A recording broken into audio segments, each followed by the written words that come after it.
Welcome to this economic analysis of the Netherlands. The Netherlands is a constitutional monarchy.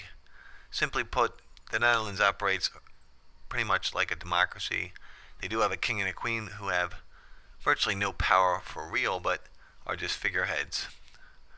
The population of the Netherlands is the 66th most populous country in the world, with nearly 17 million people as of July this past year. Most of the people who live in the Netherlands, as you can see from this graph, are Dutch or native to the country. Another 5% are Europeans living within the country but were born somewhere else in Europe. And just some various other mix of people from other countries. The official language of this country is Dutch. More importantly than the actual population numbers is the population structure. The Netherlands works out to be a rather young country. If you look at the age structure population chart here, if we add up ages 0 through 14, 15 to 24, and 25 to 54, those three brackets together, we get 17 and 13, which is 30% of the population, another 40% of the population from 25 to 54. So 70% of the population is under the age of 54. Why is this significant economically? This is significant because countries that have an aging population also have an issue when you talk about taking care of those people in their elderly years. So for instance, here in the United States, Social Security is becoming an issue because of the baby boomers retiring, and there are fewer people working compared to the number of people collecting Social Security benefits. So from this graph, it looks like the Netherlands is in pretty good shape for now. Most of the people who are religious in the Netherlands fall under some branch of Christianity. 28% Catholic, almost 20% Protestant. But notice there are 42% of people in the Netherlands, 42% of Dutch call themselves not religious. So it's an interesting characteristic of the country that they're not religious. And of course, these type of features do impact some economic activity. All right, let's get down to the heart of the matter. The GDP, or the economic output, the number of goods and services produced by the Netherlands last year, or in 2013 I should say. Well, first of all, they're the 24th largest economy, producing nearly $700 billion worth of goods and services. Now that's according to purchase power parity. I explained this concept in class, but I'll review it quickly for those people who may have not caught on the first time or simply were not in class. Purchasing power parity is a mechanism by which economists are able to level the playing field, so to speak. In other words, we know that people in China make less money than people in, say, perhaps Germany, but goods and services in China also cost less than they do in Germany. So what purchasing power parity does, it accounts for, or it calculates the purchasing power of income within a country so as to level out the variations between income and prices of goods and services. To make a long story short, it tries to equally compare economic output as if everybody had the same purchasing power with their income after they made wages. So according to purchasing power parity, GDP in the Netherlands reached nearly $700 billion last year. You can see that it's still down from 2011 and 2012, which means technically the country is still in a recession, because in 2011 GDP was 714 billion, 2012 it was 705 billion. So obviously this is not good information to find out that the economy has been shrinking, or the Netherlands has produced fewer goods and services this past 2013 than they did in previous periods. Another way to calculate GDP is just to use the official exchange rate. More about this later. The Netherlands is part of the EU, so they do use the euro. So if you can simply convert what the Netherlands economic output was in euros and convert that to the average exchange rate in dollars, that gives you the GDP calculated by the official exchange rate in 2013. Notice that's a little bit higher than the purchasing power parity GDP, but not much difference. Okay, GDP growth rate, as I alluded to earlier, the Netherlands, actually the economy shrank. So in other words, the economy is technically in a recession because their GDP in 2013 was actually less than the previous period in 2012. Notice in 2012 the economy was also shrinking.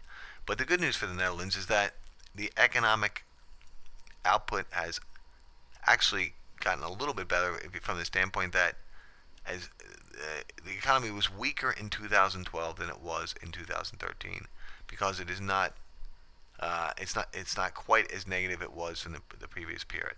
That's the good news. The bad news is you obviously do not want to have negative economic growth.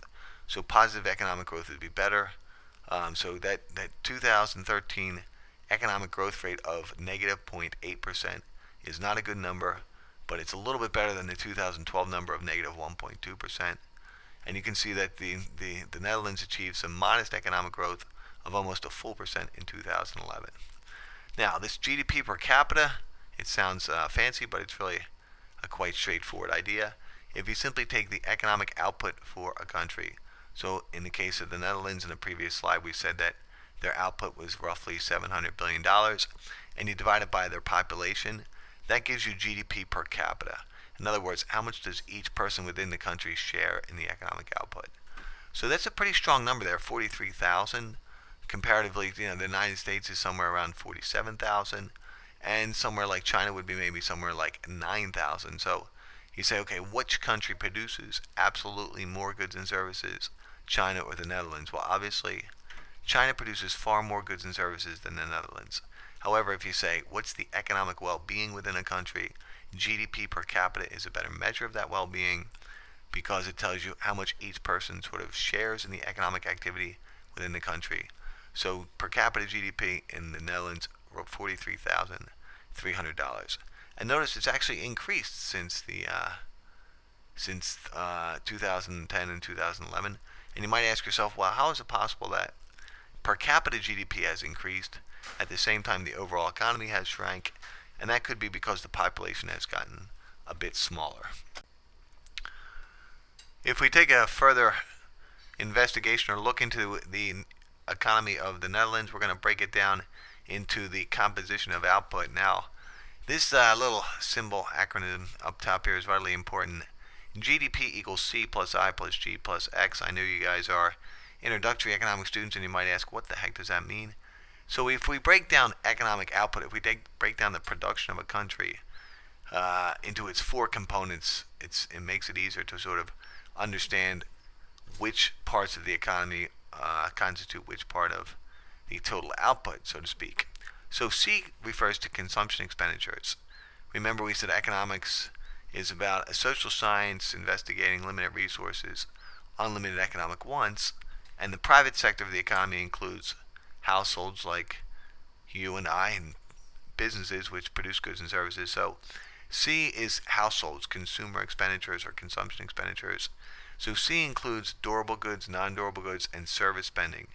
So food, shelter, clothing, spending on healthcare services, spending on vacation services, spending on airline travel, all of those things would be part of consumption expenditures, or C.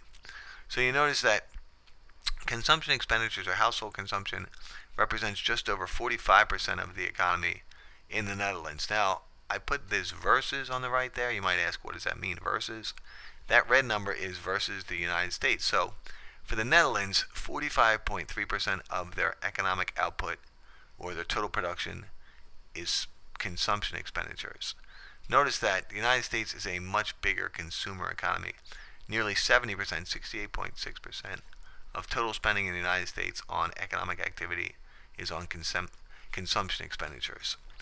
Government is an easy one. Simply government, government is easy from the standpoint if you think, okay, as long as we only include the government spending that is actually productive. In other words, spending on military output, spending on roads, spending on schools, spending on education, spending on healthcare services. So any government spending that is part of production is counted towards GDP. So in the Netherlands, government consumption is actually bigger than the United States, nearly 28%, whereas in the United States it's less than 19%. And that's typical with your European economies. Typically, Europe has a much bigger social welfare state, so government spending tends to take a bigger role as far as economic output. Investment in fixed capital, sometimes called gross business investment. It's a fancy way of saying, okay, how much do businesses spend on machinery, equipment, tools, factories, those type of things. Now that's an important component of GDP because spending by businesses tends to drive economic activity. So in other words, when a business purchases a new machine or a new plant or a new equipment, they need people to run it and it generates economic activity. So gross business investment or investment in fixed capital, capital spending is important. And notice that investment spending in the Netherlands is 16.1 and very close behind is investment spending in the United States, 15.7. So that's a pretty healthy number as far as what percentage of total economic activity is by businesses on new machines and equipment and such. Finally, we have net exports. So notice that net exports make up 10% or nearly 10, 9.8% of the economy for the Netherlands. But notice how large exports and imports are. Exports are 86% of economic activity and imports are 75% of economic activity respectively for the Netherlands. So if we take the difference between that 86 and that 75, it works out to be 9.8%.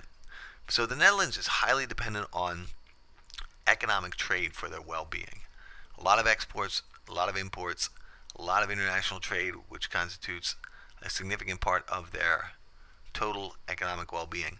Notice that the United States only exports 13.4% of what we produce, and imports are roughly 16.3%. Now, don't be misled by the figures. Obviously, the United States exports more goods and services than the Netherlands. It's just that the Netherlands is a much smaller economy. So when we look and say, okay, the United States exports are 13.4% of our economy, that's 13.4% of $17 trillion. So the United States still exports more goods and services in absolute terms. It's just as a percentage of their total output, exports are more important to the economy of the Netherlands. Same thing with imports, 75.2% versus negative 16.3%. More on the trade deficit later.